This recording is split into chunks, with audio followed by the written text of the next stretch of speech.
Alors, en ce qui concerne le trading et l'investissement, on a tous commencé quelque part, vague d'Elliott, figure chartiste, niveau de support, résistance, tendance, il y en a vraiment pour tous les goûts, mais tous ces outils ne vous serviront strictement à rien si vous ne comprenez pas le b.a.-ba, ça sert à rien de savoir mesurer le sentiment de marché avec un RSI ou l'écart d'une bande de Bollinger si on ne sait pas dans quelle phase de marché on se trouve. C'est ce qu'on va voir dans cette vidéo à travers la méthode Wyckoff.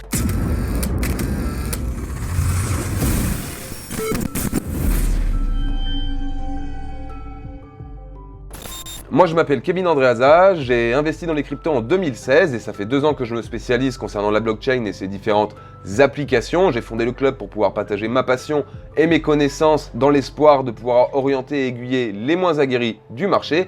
Dans cette vidéo, on va parler de la méthode accumulation-distribution de Wyckoff. Vous avez décidé de cette thématique lors d'un sondage sur notre canal Telegram la semaine dernière. Et avant de commencer cette vidéo, comme d'habitude, je vous invite à mettre le traditionnel pouce bleu vers le haut et vous abonner à la chaîne. Alors vous en avez peut-être pas conscience, mais ça ne vous coûte rien et nous, ça nous apporte beaucoup. En plus, YouTube adore. Ça nous permet d'avancer sur le chemin de la monétisation puisqu'on est à 535 abonnés. Donc pourquoi pas atteindre les 1000, voire même les 10 000 et pourquoi pas le faire tous ensemble, les gars. Donc allez-y, abonnez-vous. On commence la vidéo tout de suite.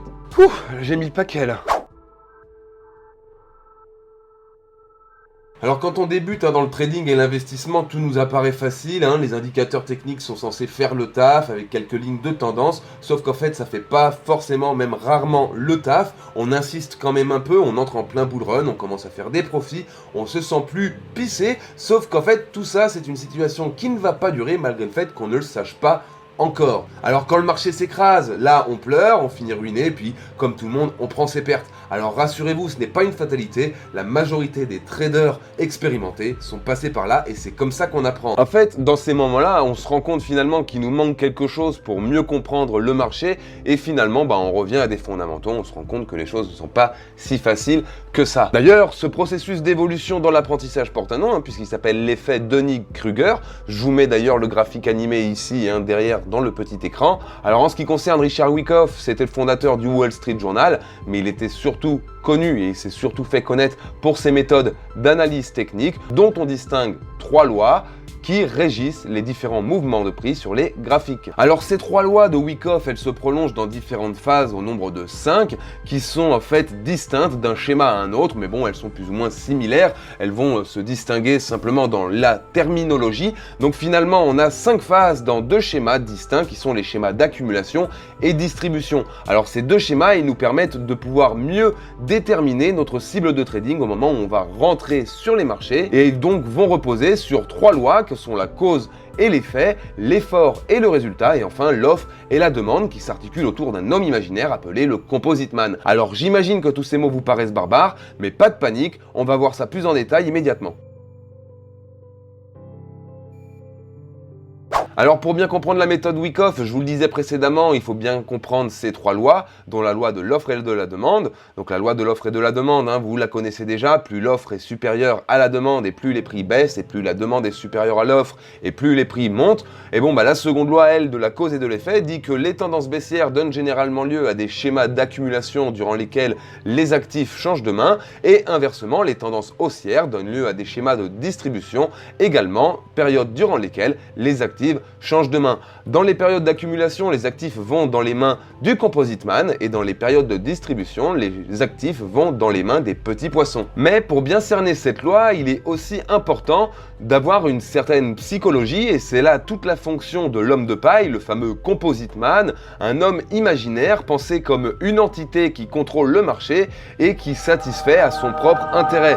Donc son seul objectif est de pouvoir toujours acheter et toujours vendre au meilleur prix. Pour mieux comprendre cette thématique, je vous invite de nouveau à aller voir ma précédente vidéo sur les baleines. Je vous y explique ce qu'elles sont et pourquoi elles gagnent toujours sur les marchés. Autrement dit, dans la méthode Wyckoff, nous avons 2 schémas qui sont finalement des schémas de préparation de tendance durant lesquels un homme de paille s'arrange pour accumuler ou distribuer une très grande quantité d'actifs, en instrumentalisant des événements particuliers qui justifient et déclenchent des variations significatives de prix. Alors l'objectif de cette méthode, c'est de pouvoir déterminer déterminer le meilleur timing d'entrée sur les marchés. Alors ceci étant, Richard Wyckoff va découper ces deux schémas en 5 phases. Et donc pour mieux comprendre ces 5 phases, on va voir directement cela sur les graphiques de prix du Bitcoin. Je pense que cela va vous aider à pouvoir mieux saisir ce que Richard Wyckoff cherche à nous partager avec sa méthode. On va voir sur le graphique tout de suite après comment ça se passe dans l'application la méthode Wyckoff. Mais avant, si jamais vous apprenez des choses et que le contenu vous plaît, pensez à vous abonner à la chaîne et mettre un pouce vers le haut. C'est la meilleure chose que vous puissiez faire pour nous apporter votre soutien et votre reconnaissance. Ça permettra au club d'atteindre to the moon et en plus on le fera ensemble. Allez, ciao les gars, je vous laisse avec la suite de la vidéo. Pour bien comprendre ce qu'on a dit précédemment, on va voir ça tout de suite sur les graphiques et on voit ici, on a un top de marché qui forme ensuite une tendance baissière avec un premier support préliminaire ici avec 2 points de contact. Le premier suggère un auto-rallye assez fort avec des volumes, mais le second en fait s'essouffle complètement. Et derrière, qu'est-ce qu'on a? On a une cassure de ce support préliminaire avec un selling climax. Et donc, pour Richard Wyckoff, une fois qu'on a eu cette zone de selling climax qui a été identifiée et qu'on a eu un auto-rallye très haut avec une forte hausse des volumes comme on le voit ici, eh bien on a le haut de notre range. Et une fois qu'on a ça, on pourra identifier, quand notre prix va redescendre, un ressort spring, c'est-à-dire le moment où le prix va aller retravailler la zone de selling climax pour ensuite poursuivre et casser le range à la hausse ou à la baisse. Et généralement, quand on arrive à la fin de ce mouvement-là, on est dans phase D, et cette phase D, c'est quand on est sur des derniers points de support. Donc il peut y en avoir un, il peut y en avoir deux, il peut y en avoir plus, il peut y en avoir une infinité, dirons-nous. Ça, Richard Wyckoff ne nous le précise pas. Voilà en ce qui concerne l'application, et puis vous l'avez vu sur le schéma accéléré comment on le fait. Je vous invite à le mettre en pratique chez vous et à le faire, le défaire, le refaire, le défaire, le refaire, jusqu'à ce que vous ayez compris comment ça fonctionne, parce que c'est la base. Alors oui, je vous l'accorde, faire des dessins sur les graphiques, c'est pas toujours suffisant, et parfois il faut faire des choses peut-être un petit peu plus structurées. Et en l'occurrence, Richard Wyckoff, il a quand même pensé à tout, puisqu'il propose en fait de structurer la démarche en 5 étapes, et c'est ces 5 étapes qu'on va voir tout de suite. Alors la première, c'est de déterminer la tendance dans laquelle on se trouve actuellement. Est-ce qu'elle est haussière? Est-ce qu'elle est baissière? Et dans quel sens a-t-elle des probabilités de se diriger? Également, quel est l'état de l'offre et de la demande qui s'exprime à travers les volumes de transactions? C'est la base de notre scénario, elle nous permettra finalement de constituer un socle nous permettant de nous rendre compte de nos erreurs, mais également de nos réussites. Ensuite, il faut se demander quelle est la force de l'actif vis-à-vis du marché global. Est-ce qu'il y a une grande quantité de volume de transactions? Est-ce que le prix va dans une direction identique ou opposée au marché global? Par exemple, si je suis en tendance baissière, est-ce que l'actif que je suis supporte mieux les prix que la majorité des autres actifs? Une fois qu'on aura répondu à ces questions, on pourra passer à l'étape suivante et commencer à identifier les actifs qui possèdent une cause suffisante. Est-ce que j'ai les raisons suffisantes qui me permettent de rentrer sur le marché? Est-ce que le jeu en vaut la chandelle?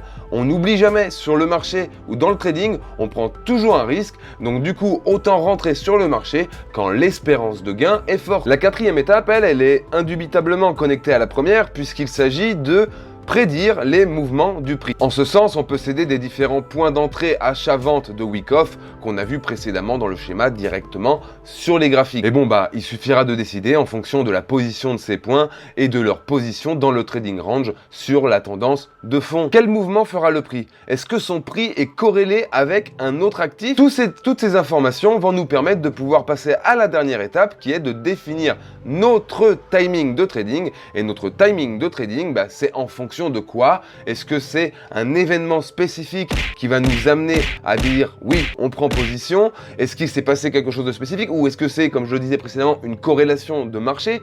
Est-ce que c'est parce que, par exemple, Bitcoin monte quand le dollar baisse? Alors du coup, on voit que le dollar est en train de faiblir, alors on se positionne sur le Bitcoin. Quel est le timing? En fonction de quoi on va rentrer sur le marché? Alors, est-ce que cette méthode fonctionne? Eh bien, comme de nombreuses autres, à partir du moment où elle est posée dans un plan de trading et qu'elle est suivie jour après jour, ou en tout cas sur l'échelle de temps qu'on s'est fixé pour trader, moi je sais que j'ai des difficultés à suivre un plan de trading parce que j'ai des difficultés à me discipliner dans ma vie, mais vous inquiétez pas les gars, je bosse dessus pour pouvoir vous offrir la possibilité de suivre un plan de trading et vous fournir les moyens de le faire. Mais donc oui, une fois que les choses sont posées et clairement posées, on peut commencer à parler de plan de trading. Si cette méthode vous intéresse mais que les plans de trading pour vous c'est un petit peu la galère, n'hésitez pas, je vous mets un lien dans la description pour que vous puissiez récupérer mon modèle de plan de trading selon les étapes de la méthode Wim Hof. Vous allez pouvoir le récupérer gratuitement.